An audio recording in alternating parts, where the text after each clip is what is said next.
Welcome to the UIAAA Connection podcast. We thank GoFan and VNN, the exclusive sponsors of the UIAAA Connection.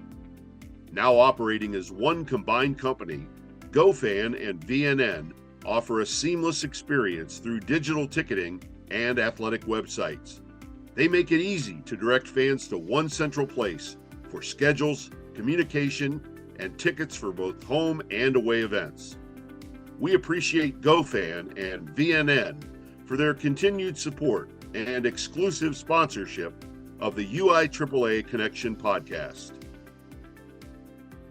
Welcome back to another edition of the UIAAA Connection. I'm your host, Mark Hutch Hunter. Today we have as our special guest, Jen Doede, Certified Master Athletic Administrator, the Athletic Director at Amos Alonzo Stagg High School, and current President of the Illinois Athletic Directors Association. Welcome to the podcast, Jen. Thank you, Hutch. Let's have you begin by sharing with our audience here in the U.S. and across the world where you grew up, where you went to school, your first job, etc. Yeah, so I grew up in Tinley Park, Illinois, which is a southwest suburb of Chicago. It's about 25, 30 miles from the city. Lived there pretty much my entire life. Growing up, didn't change schools or anything like that. Went to Victor J. Andrew High School, which was a great experience for me for both athletically and academically.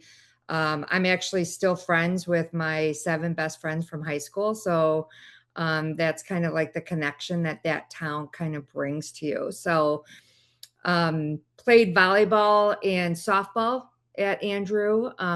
Loved my time there. Also did some interning with athletic training. Doc Bentley was our athletic trainer. I did some student interning with that, and that kind of steered my direction of what I wanted to do, right? So I went to North Central College in Naperville, didn't go very far outside of Tinley Park, but went there, played college volleyball at North Central, which was a great experience for me.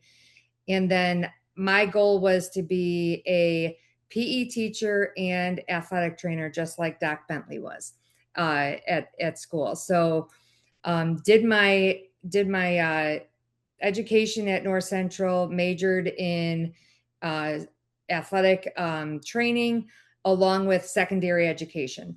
And then my senior year in college, I tore my ACL and I couldn't play my senior year. And my coach, Marcy Thurwachter, was great. And she had said, "Hey, do you want to be an assistant coach?" And I was like, "Yes, absolutely."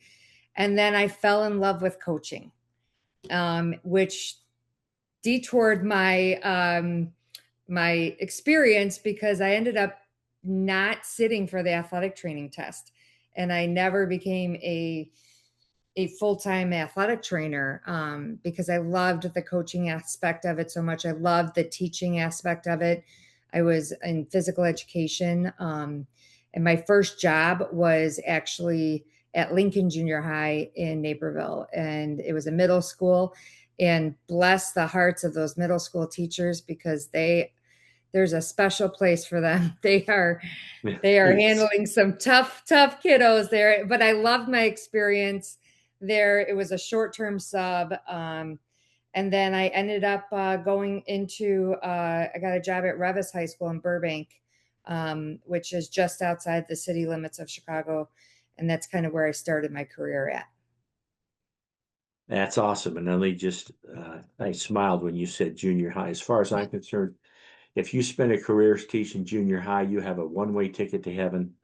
No questions asked, you've made it. So that's absolutely. So talk about, I assume living in suburban Chicago that you had plenty of opportunities to play sports all year round.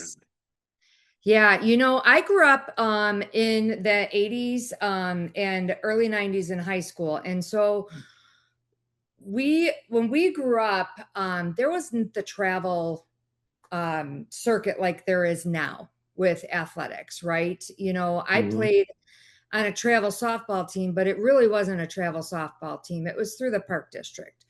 And so we knew then, like, if there was minimal travel teams for softball, minimal travel teams for volleyball. I actually tried out for volleyball teams, didn't make it. But it was, you were the best of the best, right? Like, you knew if you played travel at that time, it was good. But that didn't deter me from continuing to play high school. And we had quite a few kids that didn't play travel, whether it's softball or volleyball on our teams, and we were pretty successful. So it was a great opportunity for me to just play high school athletics and really enjoy the education-based athletics. I certainly didn't think I would ever play in college, right? I was like, I'm not a travel team. I'm not one of the top people on our team, but an opportunity at North Central was like, nope, you can definitely go here and play college volleyball at a Division III level, and it was kind of perfect for me, because at that time I wasn't ready to necessarily hang up my athletic shoes, and so I was able to do both things that I love. That's awesome. Thanks for sharing that. Let me have you share with our audience some of the mentors you had, both as a young lady and now as you're a full-grown adult in your professional life. Yeah. My parents, they really taught me hard work ethic, and just being kind to people, right? Treating people with respect and kindness. They worked hard. My dad owned his own business. He owned his own garden center and landscaping business. So he worked really, really hard. And so I got to see how he worked and also how he treated his customers and the relationships that he developed with his customers. And I always kind of took that, as part of my basis. My mom, she was a paralegal, and then she switched to the suburbs, really worked hard, always treated others with kindness as well. And then coaching wise, my high school volleyball coach, Barb Walasek, was a main influence. And I actually got to teach with her when I went back to Andrew and became the volleyball coach and teacher there. So that was kind of neat to kind of come full circle with your mentor and work in the same environment with her.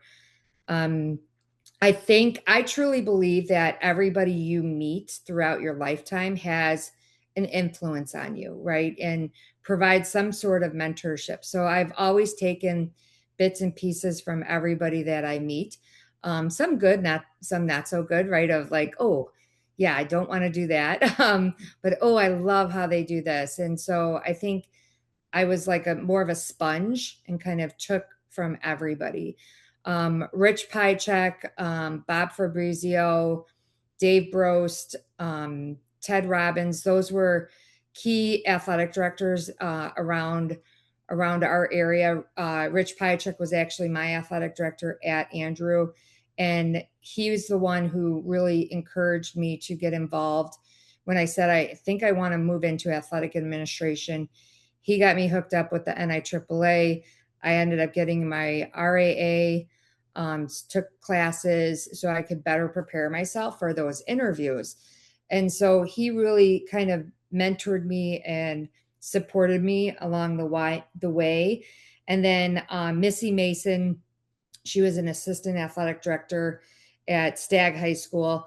I never got to work with her directly per se in athletics, except when I did an internship over there, and I got to work side by side with her, which was just great. And her guidance, her mentorship of like, hey, when we do a game, we do this. And she is actually currently my spring supervisor. So we get to work together now. And even when we're hosting big tournaments like our state regionals, we sit down and we brainstorm how we're going to set it up, how we should do this, how we should do that. And so she was definitely an inspiration and still continues to be an inspiration to me. Thank you for sharing that. Let me ask you a little bit of a personal question here, Jen. What's your biggest failure or disappointment in life, and what did you learn from it? Yeah, I'll give you two. I don't know. This one was definitely probably a failure or a mistake, right? That I made early on in my administrative journey. Um, when you become an administrator, oftentimes you don't get taught how to lead, right? You often Mhm. just are fumbling through it. And I was the division chair for PE Health and Driver's Ed. I had been a teacher. I moved up into the administrator role of division chair. And there was a situation that happened, and I pulled everybody into the office and pretty much ripped them a new one, which was the wrong thing to do. So when I say failure, it really, what it made happen was I had to repair relationships. Trust was broken that I had with certain members of our department, and because I chose to react the way I did, it really tarnished some of those friendships and that trust. So I had to rebuild that. I had to rebuild that trust with those members of my department, so we can move forward. And it was not an easy task, right? They were really upset that I had reacted that way. They understood why I was upset, but the manner in which I did, right? And so I think definitely that was a mistake slash failure. And then I think another example I would give you is failing forward. I had been interviewing for athletic director positions. I hadn't been receiving anything. The position opened up in my own school. I went for it. I was a finalist. I did not get it. And I could have chose one or two directions, right? I could have been a victim and been very negative and rude to people and kind of self-absorbed a little bit of like, why not me? Why not me? Or I could have been a victor. And I talk about this with our kids at Stagg. Like you can choose to be a victim or a victor. And I chose the victor route. And that route was okay, I didn't get it. That's all right. We're going to move forward with this, and I thought I handled myself very well. I actually had people comment on how well I reacted to everything and how I just carried on and continued to be positive, continued to support the school, support the individual who got the job over me. And I think that's crucial because it's understandable to get upset for not receiving a position, especially when you're in your own building, Sure. right? But Right. how you react and how you handle yourself really shows your true character. And that will show, I think, whether they made the right decision or not, or just the plain respect of your colleagues and showing them, like, hey, you put yourself out there. It's okay if you don't get it. Life goes on. You can be a victor and not a victim. And I think that's a good lesson in failing forward. That is a great, not a great story, but that is great advice. So thank you for sharing that. Let me ask you, and let me preface this question, because in today's world, there's certainly more female athletic administrators, certainly more than 10 years ago, 20 years ago, and certainly 30 years ago. So talk about serving as a successful woman AD, and talk about if you still get the good old boys, or if at least in Illinois that's moved on and things are better. Yeah, it's challenging at times, right? I think there's being a successful female AD, our female athletic director group has grown significantly in Illinois. When I first started, this is going back 8-9 years ago, there was just a small group, right? And now it has grown, which I think is absolutely amazing.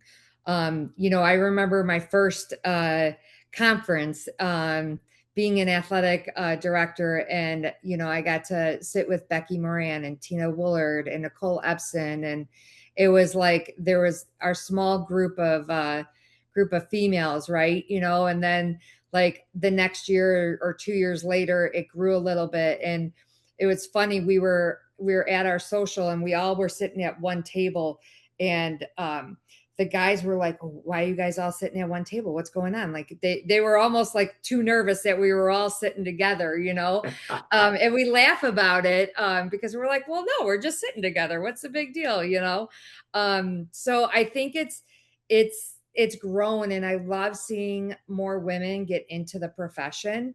And I think it's really important for representation. I think you are showing younger females, even within your own building, whether they're staff members or whether they're students, that females can hold this position, right? It's not a male dominated, it still is male dominated in some ways, but females are starting to become athletic directors, and you're seeing more and more of that. And I think that's really, really important for representation. You know, I had a student from Lewis University reach out, and she wanted to interview me, and she wanted to do an internship. And I had asked her, I said, well, why did you choose me? Or how did you, choose me? And she had said she wanted to work with a female athletic director, and she had seen me, and that it was super important for her to work under someone like her. And sometimes we forget about that. Gender is just as important as representation as racial makeup, right? And so it was really, I always try to remember that in how I'm going to influence the next generation of leaders, whether it's athletic directors or just administrators in general. And so seeing now our contingency of female athletic directors, whether it be at the national conference, which is awesome. I always love the picture we take because it seems to grow every year, or even our own state conference, how that picture seems to grow every year too. It's super important. And I think is there a good old boys network still? Yes. I think that's just a natural piece of it. I do feel like we have more allies, and I've seen that in some of our interactions with our male counterparts, and they've been very supportive of us, and they've been very great to work with, and when there's a comment that's made or whatever, we can say, hey, I don't appreciate that, comment. And it's, oh, okay, I'm so sorry. I didn't even realize that, because sometimes you're not even realizing what you're saying. So, but we definitely have a good time with each other. We joke around a lot. And so I think it's super important for females to represent in that leadership role. Well said. Let me ask you to share with our audience. Obviously, you had the unique opportunity just a few weeks ago to be part of making new videos for the LTC 790, which will debut as the latest rewrite in December. Talk about that experience. It was amazing. Like I was part of a rewrite of coaching coaches for legacy too. And then to be able to do a video for the 790 class, like I'm so honored and humbled that the NIAAA thinks of me in that manner of a leader for contribution for that. It was so neat to see that, and I still can't believe it at times. Like when I got the email about the 790 video, I was like, really? Me? Like, what? And so, but it was really neat for me to be part of that experience and just be able to share the knowledge and hopefully have a positive influence on those instructors who are taking that class. Well, thank you. And we appreciate your input. Let me ask you about your journey with let me say it correctly, the Illinois Interscholastic Athletic Administrators Association. How did you first become aware of it? How did you become a member? Talk about your journey there. Yes. So I first became a member Well, I couldn't become a member until I was a employed athletic director, right? So that's one of our requirements. So my journey with the national organization started before the actual Illinois Athletic Directors Association. So Rich Piacek, who had been my AD at Andrew High School when I was coaching there and working there, he had encouraged me to get involved. He was the president of the Illinois Athletic Directors Association. He's been heavily involved with it, so he kind of got me into it a little bit more. And then especially when I started my journey as an athletic director at Joliet Central High School, going to the conference and meeting people, networking with people. And then it was like an invitation of, hey, do you want to be part of the conference planning committee? Oh, okay, sure. Do you want to be part of our professional development committee? Oh, yeah, sure. So it's always been an invitation. Sometimes we forget that people feel like they need to be invited to be part of something. So we stressed this past year of like, hey, people want to be involved, invite them to be involved. And so that invitation really, really was big for me to become more involved. And then I remember I was certification chair for a time, and that was an amazing experience because I really got to learn more about the whole certification process. The CAA, the CMAA, and then it turned into, I took over a little bit for the professional development chair for half a year. And then somebody approached me about becoming president. They were like, have you ever thought about this? And I was like, you are insane. Like, no way. And it was, I will never forget it. It was John Woods and Scott Battis who approached me, and they were like, I think you should do this. You would be really good at it. And I was like, really? And that's what I'm talking about when I say allies, right? Or an invitation. It was great for them to extend that to me. And because sometimes you don't believe that you can do it, like you don't have enough years in, or you don't have enough experience in, or leadership. And for them to believe in me like that was it made a huge impact on me. And so so last year I was president-elect, and this year I'm president. That's great. Talk for a moment about at least what I consider Illinois legends. Going way back to the Doug Smith era, I met him when he was on the board of directors. Tina, who we've had out here in Utah to teach. Of course, your executive director, Mike Morris, and I guess you can't even claim her anymore because now she's in the Indiana Association, Becky Moran. So talk about the blessing of working with those people. Yeah, so I never had the chance to work with Doug Smith, but Tina and Becky were very influential in my early years. Like when I first started, those were two of the people that were right by my side, or I could call up and ask questions about, or I could reach out and say, hey, what about this? And them inviting me into the circles, if you want to call it, of the IEDA, of professional development certification, like being part of that, they were really influential with that. Mike, I've gotten to know extremely well over the last couple of years, as our executive director, as I've taken more leadership roles and have more of a connection with him. Him and I'm like, I'm going to blow your phone up this year because I'm going to have so many questions. But he's like, that's okay, ask away. And so it's been great to work with them. We still claim Becky, even though she's at the NIAAA office.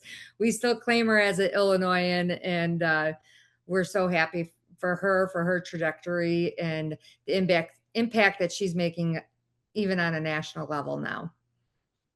Perfect. I smile because obviously in Utah we still claim Rich, even though Indiana seems to think he belongs to them now. But we all know that he belongs to us in Utah. So thanks for sharing that.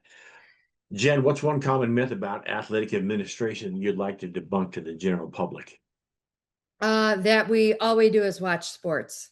I feel like that's, everybody's like, oh, well, you just get to watch sports. And I'm like, I don't I don't watch anything, to be honest with you. Like when we're hosting, I am constantly running around, and I always feel like I never even get a chance to sit down and watch the game sometimes because there's stuff that happens, or you're scanning the crowd to make sure like everybody is from a safety perspective it's okay, or if there's weather. Currently right now the heat index here is super high, so we just had to send out a message to all of our coaches. We're not practicing this week, but as we go into July, the weather gets hot, and so to make sure that we are abiding by the heat index rules and stuff like that. So it's so much more than watching sports, and I feel like that is sometimes what people from the outside, or even in our own building, right? They're like, oh, well, you get to go to the basketball game. I'm like, I'm running the basketball game. I don't even get to watch the basketball game, And I always joke around how sometimes I love going to away events because I actually get to sit down and watch our kids and our coaches. And because oftentimes if we're at home, it's very rare that there's only one event going on, right? There's always, multiple events going on. There's soccer outside, there's volleyball inside, there's a swim meet.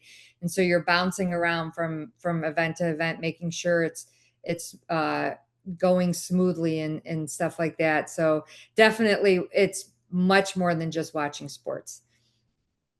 Thank you for that insight, and I couldn't agree with you more. Let me ask you this, Jen, what's the favorite part of your job? My absolute favorite part is seeing the kids and coaches grow and have success. Like it is, and just enjoying the experience. We aim to be competitive. We may not be the best team in the state of Illinois, but we will work hard. And then when they have those successes or they see growth, it's that warms my heart, that makes me happy, that they are having those type of successes. We have a student right now who's looking at colleges, and he's a football player, and he's tagging me on social media, and I love it. And I just love to see that experience and those connections. You could very easily be an administrator that doesn't know your kids or your coaches, right? You're more of a manager, and you're just doing the day-to-day things, and that's very easy to fall into. And I caution people, don't fall into that. Build those relationships with not only your coaches, but your kids, your parents, because those relationships is what really helps you with your job. Perfect. Let's finish up with a couple of questions here, Jen. The first being this, and I always ask this of my guests. You've got two suggestions for a brand new athletic administrator, and they need to follow Jen's suggestions in order to become a success. What would your two suggestions be? Number one, build relationships. You need to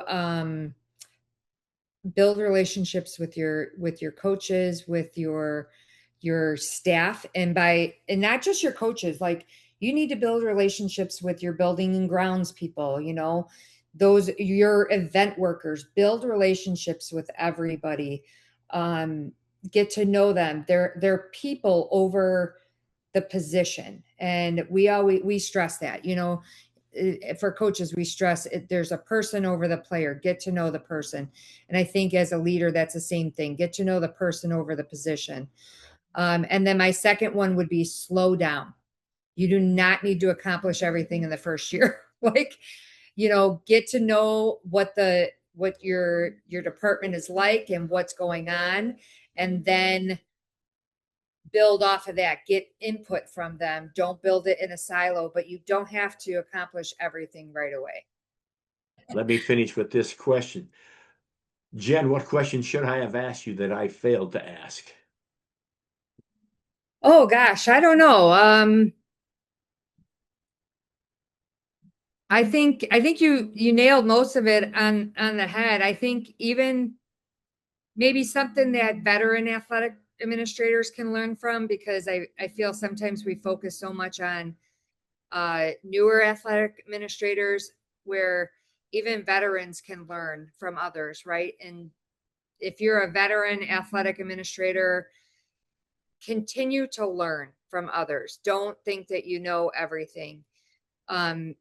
Invest in yourself as a leader so you can grow your leadership lid, as John Maxwell calls it, so that your coaches can grow as well.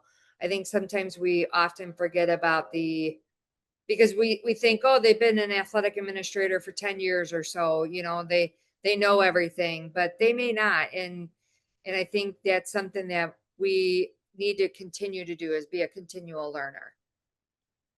That is well said. On that note, that wraps up this edition of the UIAAA Connection. Again, our special guest today has been Jen Doede, Certified Master Athletic Administrator and the Director of Athletics at Amos Alonzo Stagg High School, and the current president of the Illinois Athletic Director Association. Jen, thank you so much for being on the podcast. Thanks, Hutch. For our listeners, we hope you tune in again next week for another edition of the UIAAA Connection.